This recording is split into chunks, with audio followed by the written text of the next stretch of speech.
it's time to announce another history book that I'm looking forward to. Nonfiction history. Nonfiction history book that I'm looking forward to.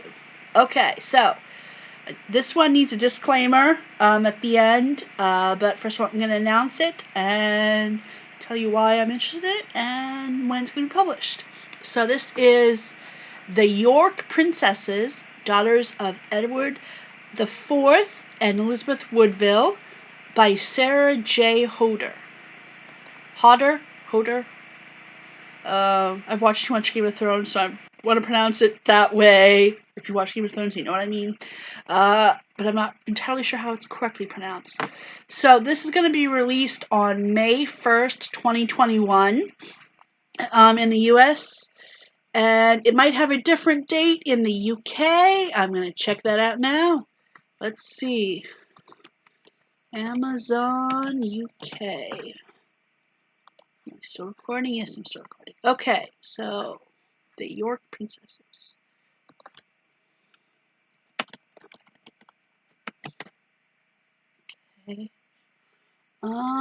Okay, so in the UK it's going to be released just a little bit earlier. It says April 30th, 2021. So like about a couple days earlier. Not much difference. Not enough to make a point of ordering from Amazon UK and having them shipped to you. Like some other authors' books I've done in the past. Like, oh, this won't be published for another 3 months here in America. Let me just order on Amazon UK. So, yeah. Alright, so, get back to the main page there. Alright, so this is about the daughters, the princesses. Oh, wait, they weren't really called princesses then, but I'm going to refer to them as that now, just because. Of Edward IV and Elizabeth Woodville. Yes. I'm looking forward to reading this book. I'm really curious about their daughters. I'm actually curious about a lot of the more obscure members of the royal family, so this will definitely cover that. But I do have some reservations because this author has written a different book as of this recording, and I've read that book. Sorry. So that book is The Queen's Sisters. The Queen's Sisters. The Lives of the Sisters of Elizabeth Woodville. Okay. So the book coming out is about Elizabeth Woodville's daughters, and the book she's already published is about Elizabeth Woodville's sisters. So maybe there might be more material about the daughters than the sisters, but, you know, in reading that book, you can kind of tell the author doesn't have a lot of material to work with about the actual sisters. So I'm a medieval historian. I get it. But at the same time, I was like kind of disappointed in a sense because you know you want to learn more and you just not much information has survived to make a biography of them that you can get a real sense of who they are.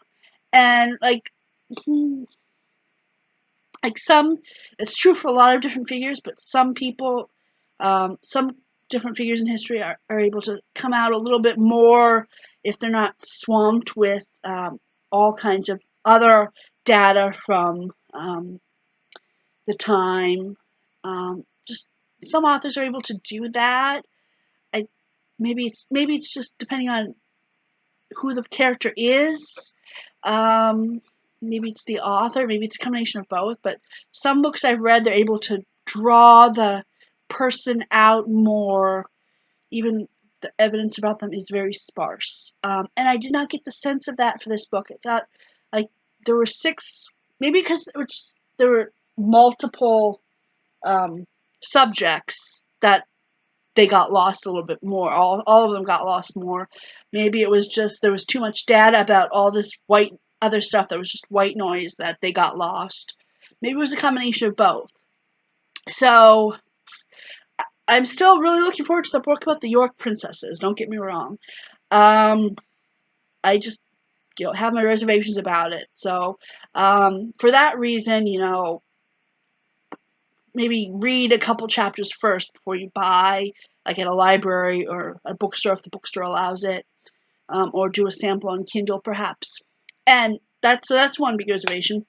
And there was a little sentence in the Queen Sisters book that really bothered me. And I read it on Kindle, so that might be the problem, because sometimes mistakes are made on Kindle, I've noticed, more than an actual physical book. So that might be it.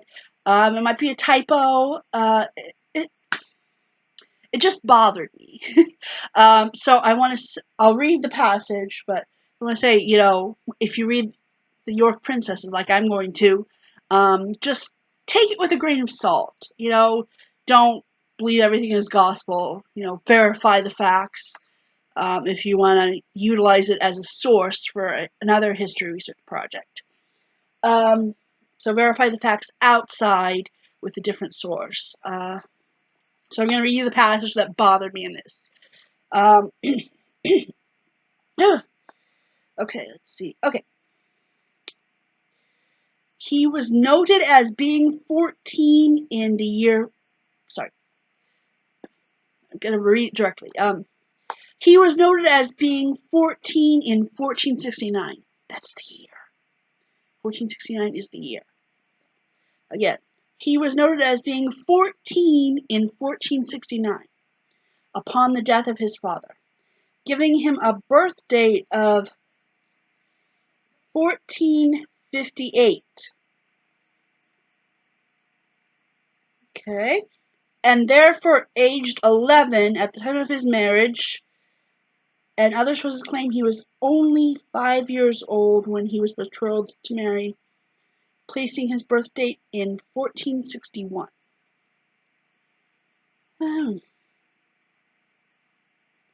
So this is confusing. So break this down. I read directly from the quote. So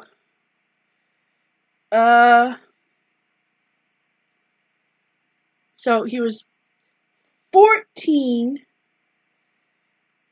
in 1469. Okay.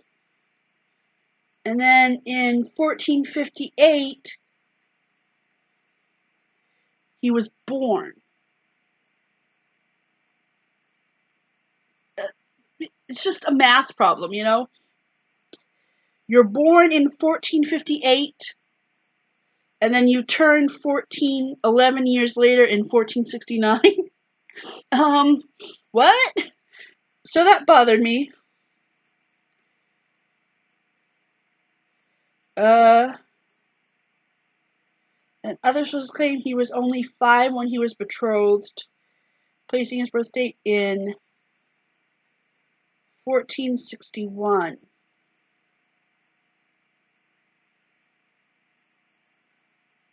Yeah, it just bugs me. The math is weird, okay? So, yeah, sorry, I'm trying to evaluate this passage all over again, because I got stuck on that one when I was first reading it for like an hour. I was like, because I'm bad at math. History's my thing. I'm bad at math. So I was like, good.